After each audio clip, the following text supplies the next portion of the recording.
Oi, estamos aqui em mais um Neuro e Você, o canal aberto para desmistificar a neurologia. Hoje nós temos o prazer de ter conosco Diniz da Cunha Silveira. Eu conheci o Diniz, na verdade, numa reunião que teve na OAB, na Comissão de Defesa dos Direitos dos Autistas. E eu achei o depoimento dele fantástico, me apaixonei pela história do Diniz e fiz questão de trazê-lo para poder dividir com vocês. Obrigada por aceitar nosso convite. Ok, boa noite, tudo bem? Veja, o Diniz começou, na verdade, como professor regente de uma sala, não é? Isso, eu comecei como regente de um quarto ano e dentro dessa sala tinham crianças com deficiência, era cadeirante e um era deficiente intelectual, do qual na época, no início, não havia professor de apoio, né? Naquela época não tinha ainda. Não havia, e aí eu senti que eu tinha que acolher aquelas crianças e fazer. Na verdade, eu não sabia como fazer esse trabalho. Quando eu recebi, assim, eu falei, meu Deus, meu planejamento era as crianças estavam lá na sala de aula e eu não sabia de que forma agir. E ninguém sabia me explicar. Não tinha como eu saber de que forma eu tinha que lidar com as crianças, se eu tinha que levar ao banheiro, se eu tinha que perguntar, se eu tinha que tomar água. Porque como tinha um cadeirante, era minha obrigação. E depois, numa das noites, eu acordei assim, falei, gente, eu não perguntei pro menino se ele queria ir no banheiro, se ele queria tomar água. Porque assim, então você começa a receber essas crianças e você não tem informação sobre elas, como tratá-las, né? E aí você foi atrás. Fui atrás. Aí uma colega chamada Lisiane, ela entrou no meio do ano para dar um auxílio na minha sala como apoio e ela olhava para mim e falava, você é da educação especial, você pertence à educação especial. Eu falava, mas será? Eu gosto tanto de ser regente, gosto tanto dessa atividade de regência, eu me dou bem. Ela falou, não, mas tem algo em você que é acolhedor. Você trata todas as crianças por igual. Você traz as atividades e não é um peso para você. Aí, quando nós começamos a trocar essa ideia, aí eu comecei a me questionar. Mas eu faço isso tão natural que para mim não é um peso. Porque eu comecei a estudar, procurar, conversar com outras pessoas e a professora de apoio, ela chegou até a minha sala para me dar uma luz. Ela foi encaminhando. Aí no próximo ano, no ano seguinte, né, eu acabei indo para a educação especial. E ali eu entrei na educação especial sem ter o curso de educação especial. Então eu comecei naquele ano sem capacitação nenhuma. Não, só que assim, qual era a minha conversa, né? Você entra na educação especial, mas você faz a pós em educação especial. Só que assim, eu fui com vontade de aprender, porque eu verifiquei que, mesmo sendo regente, eu tinha que saber como lidar com as crianças. Eu não podia passar mais por aquilo de deixar o menino sem tomar água. Que absurdo era aquele para mim. Mas, gente, nunca ninguém chegou e falou para mim, não, você tem que falar para o menino se ele quer tomar água, se ele quer ir no banheiro. Aí depois eu comecei a fazer esse trabalho. Mas isso você erra. Claro. A gente, né, nesse início erra. Só que quando aquilo te inquieta, você não pode ficar parado. Não tem como. Aí você foi atrás e aí você fez toda a sua formação na educação especial. Isso. Aí eu comecei a engolir tudo que vinha de curso sobre a educação especial, sobre o TEA. Então eu me envolvi muito com o TEA. Você até está fazendo um mestrado nisso, não é? Sim. Qual é o tema da dissertação? Aí é longo. Eu leio para você. Pode ler para mim, por favor. Educação inclusiva e educação ambiental. A articulação de um processo de inclusão para alunos com transtorno do espectro autista. Puxa, muito bonito. Então, vamos lá. Por que eu entrei no mestrado? Esse livro, ele abriu uma porta para o meu mestrado. Meu amigo Vinícius. Meu amigo Vinícius. Foi elaborado esse livro numa escola pública, da qual me inquietava a questão dos alunos não entenderem como Vinícius, um menino autista, como que ele era em sala de aula. Por que ele chorava, por que ele resmungava. Isso num 4º ano de uma escola pública. A partir desse momento que aquilo, como eu falo, inquietou. Porque o menino ficava sozinho, o menino ficava só comigo e não tinha essa interação. Era só comigo, eu ficava com ele ficava ali, ele chorava. E aí passamos um ano todo dessa forma. No outro ano, nós fomos para o 5º ano e aquilo me incomodava. Então eu comecei a ler, comecei a ver reportagens, como incluir, como fazer, porque eu tinha muita bagagem para adaptação, adequação de materiais, adaptação de materiais pedagógicos, né, que tem uma diferença de adequação para adaptação. E aí eu comecei a ver que eu tinha que fazer alguma coisa por aquele menino. O que eu fiz? Um projeto. Peguei, elaborei um projeto, falei com a direção da escola que eu iria fazer esse projeto e desenvolvemos durante uns 3, 4 meses. Quando eu peguei o material, ele não era um livro, viu? Era para ser colado na parede, no mural, e depois ser jogado fora. Porque molha, jogam fora. Só que professor tem umas coisas meio fora do... Aí eu coloquei o material no chão, olhei, eu falei, gente, isso dá um livro. As crianças vão gostar, porque olha o meu pensamento, as crianças não era para a escola ou para ir para morar. Não, eu olhava assim e falava, as crianças vão amar esse material como um livro. E na verdade foram as crianças, coleguinhas do Vinícius, que fizeram? Foram. Eu fiz a parte pedagógica. Qual foi a parte pedagógica? Palestras, vídeos informativos sobre o que é autismo. Então, quando eu falava ou quando o vídeo mostrava, as crianças já falavam, olha, professor, o Vinícius é dessa forma. Olha, professor, o Vinícius age assim. Então, eles começaram a associar e entender que o Vinícius não era uma criança que ia ficar isolada, mas que eles poderiam ter acesso a ele.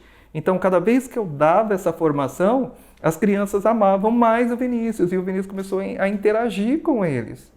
Então, para mim, eu estava conseguindo o objetivo. Qual era o objetivo?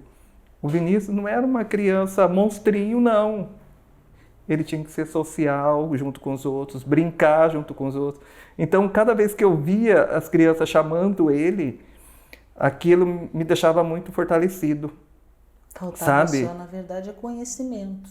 Quando as crianças começaram a conhecer o que é uma criança atípica, quais são as necessidades, elas começaram realmente a integrá-lo, a buscá-lo. E o mais bacana é que assim ele era convidado para ir para os grupos. Todo mundo entendia que ele tinha uma deficiência que... Então, mas o que o Vinícius pode fazer, professor? Ensina ele a falar aqui sobre a alimentação ou sobre a água, qual a importância da água. Pronto. Era só isso e fechou. Ele não precisa falar muito, mas ele tinha que interagir. Inclusive, eu tenho fotos registradas desses momentos que eu levo. A gente leva para a vida. Você olha, você fala, gente, olha onde eu estou hoje. Então, todo esse trajeto com o Vinícius me fez entrar no mestrado escrevendo sobre a inclusão. Então, eu já passei na primeira, não tive nem outras etapas, foi aceito. E o professor, para você ter uma ideia, olha o que o meu orientador falou para mim. Eu vou aprender muito com você sobre autismo. Que legal! Quer dizer, quando o professor, que tem lá suas graduações e doutor nisso e aquilo, quando ele fala para você, eu vou aprender muito com você, quer dizer assim, eu rompi barreiras. Com certeza. Eu fui além da escola, eu fui para uma universidade, eu falei, eu corro atrás, eu mostro. E você fez diferença para um grupo de alunos e para o Vinícius. Um grupo de alunos e Vinícius. Com o Vinícius eu fiquei do 4º ano ao 8º ano. Então, assim, o progresso de lá para cá é visível. Vinícius parou com choros. Mudamos para uma outra escola e aí eu comecei de novo a fazer esse trabalho de inclusão. Por quê? Porque só tinham 2 coleguinhas da outra escola, né? Então tudo era diferente para ele. As crianças eram maiores. E aí a criança com autismo, ela se apega a uma outra criança, a uma outra coleguinha da sala, e o Vinícius se apegou a uma menina. Aí essa menina tinha todo um carinho com ele, né? Então esse carinho fez toda a diferença, porque ela brincava com ele, ela conversava com ele, ela colocava ele nos grupos, e os coleguinhas brincavam na hora do recreio, porque o Vinícius tem muita... Ele é infantilizado. Ele tem entendeu? déficit intelectual também. Isso, a deficiência intelectual deixa ele bastante infantilizado. Então, mas aquilo eu fui tirando, muita coisa eu fui tirando. Sabe, assim, os brinquedinhos de imaginação, fui mostrando mais o real, fui mostrando para ele, mas isso leva-se muito tempo. Claro. Você não pode pensar, não, um mês para o outro eu já vou conseguir resultados. Não é assim. Sabe? Então, assim, até o ano passado, numa atividade que nós fizemos, do 8º ano, que era o plano cartesiano, já ouviu falar? Já, me esqueci, mas eu me lembro. Horrível. Eu olhei assim para o professor, eu falei, aonde eu vou encaixar o plano cartesiano para um menino que só conhece o número até 10 e as letras, mas e aí? Aí, sabe daquele insight? Eu falei, já sei o que eu vou fazer. Usar as cores para X e Y diferente, mostrar para ele, modelar para ele como que faz, para que ele faça sozinho. Mas eu modelei primeiro, mostrei, mas aí você fala para mim, você me pergunta, mas qual é o objetivo? Instrução. Eu queria saber se o Vinícius entendia a instrução. Eu instruí, eu falei, eu modelei. Quando eu deixei sozinho, da mesma forma, com outros números até 10, ele fez sozinho. Então ele aprendeu. Então, aquilo me deu um nó na garganta na hora. Eu parecia uma criança que acaba de ganhar um brinquedo. Aí eu falei, não, eu tenho que filmar. E filmei esse pedacinho de ele fazer na atividade. E corri, saí pela escola mostrando para a coordenação, para a direção, para todo mundo, feliz da vida. Mostrei para o professor. O professor falou assim, é isso. O professor era parceiro, muito parceiro de matemática, então eu recorri a ele, a gente trocava muita ideia. Então foi um trabalho grandioso, né? O seu trabalho é grandioso. Nossa, eu estou assim, maravilhada. Você está de parabéns. Viu? Obrigado. Você é um exemplo. E eu gostaria que a gente tivesse mais professores assim interessados, porque isso faz toda a diferença, né? Sim. O seu interesse realmente mudou a vida de muitas crianças, não só do Vinícius. Sim, porque você acha que você muda só uma, mas todo mundo que está ao redor colhe. Por exemplo, na escola onde eu estava anteriormente, a direção permitia que toda semana, pelo menos uma vez por semana, na acolhida, nós falássemos algo sobre a inclusão, sobre o autismo, Então, essa escola dava abertura. Então, assim, eu aproveitei muito isso. Então, pensa na acolhida com todos os alunos de manhã, eu comentando, falando sobre a inclusão, falando sobre leis, falando sobre preconceito, sabe? Então, assim, essa escola, ela foi e ela é acolhedora. Eu saí de lá, assim, com o coração bem apertadinho, porque ali eu cresci muito, muito como ser humano, ajudando os outros colegas também, porque não é só o Diniz, entendeu? A partir do momento que você pega, não, eu sou uma pessoa inclusiva, não é só eu. Eu olho o outro, vejo ele, eu ajudo ele, o outro professor. Claro. Olha, podemos fazer dessa forma, vamos trocar dessa forma, você aceita? Você não chega impondo, você chega com todo um carinho, E é bom porque todo mundo ganha. Com certeza. Né? E nós fazemos a diferença. Adorei. Muito obrigada por ter aceito o meu convite, viu? Eu que agradeço. Tenho certeza que foi assim, todo mundo vai adorar esse nosso programa. Ótimo. Fico feliz. Obrigada. E a você que nos assiste, mais uma vez obrigada. Qualquer dúvida, sugestão, entre em contato.